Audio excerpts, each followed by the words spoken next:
To start with your logo design, all you need to do is to change your page size to A5 and change the page orientation to landscape. Then double click on your rectangle to add the page frame just like this.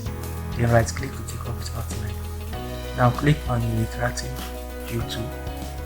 Now click here to copy few properties from this gradient color I've done here. Now you can delete this.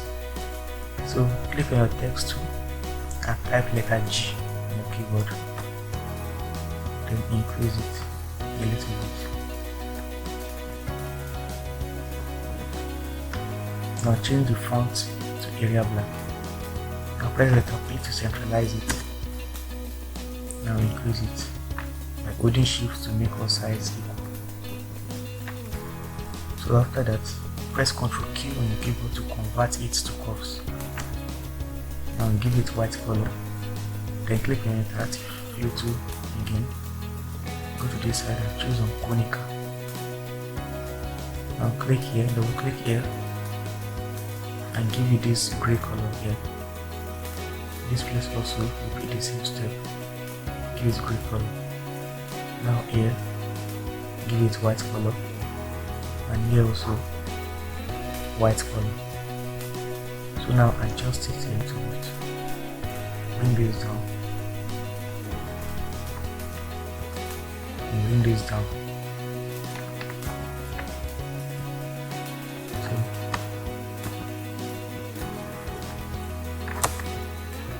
So after you are done, you need to give this your letter G a shadow. Now go to this side and choose on your interactive drop shadow tool. And go to presets and choose flat bottom right. Now you can adjust it like this. So now bring this slider down a little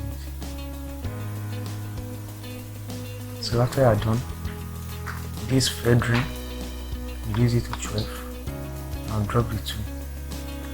So now draw a square on your template just like this. Rectangle pattern. Now right click to take off its outline. You're very little P and you're able to synchronize it. Then bring it down a little bit. Just like this. Now give it a gray color. Now hold shift and click on this letter G and press letter C to align everything vertically. Just like this. Now reduce this letter G to it. Now give this a linear color map. Click on your interactive view tool and drag it like this.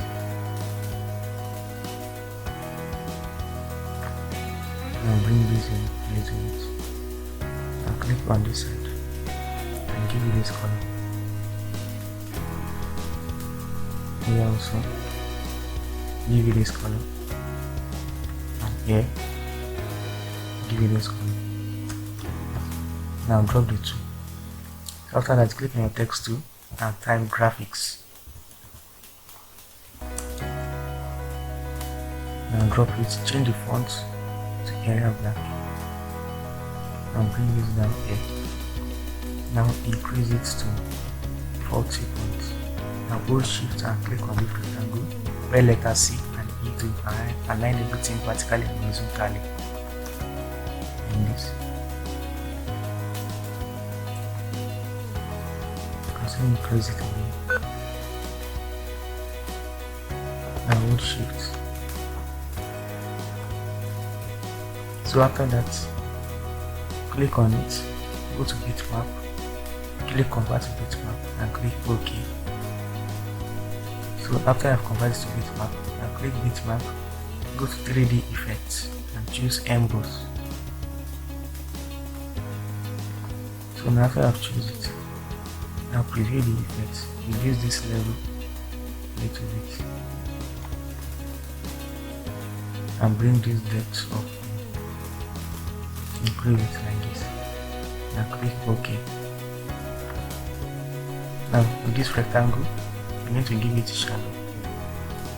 Go to preset, click flat bottom right, just like this. Now bring it down a little bit. So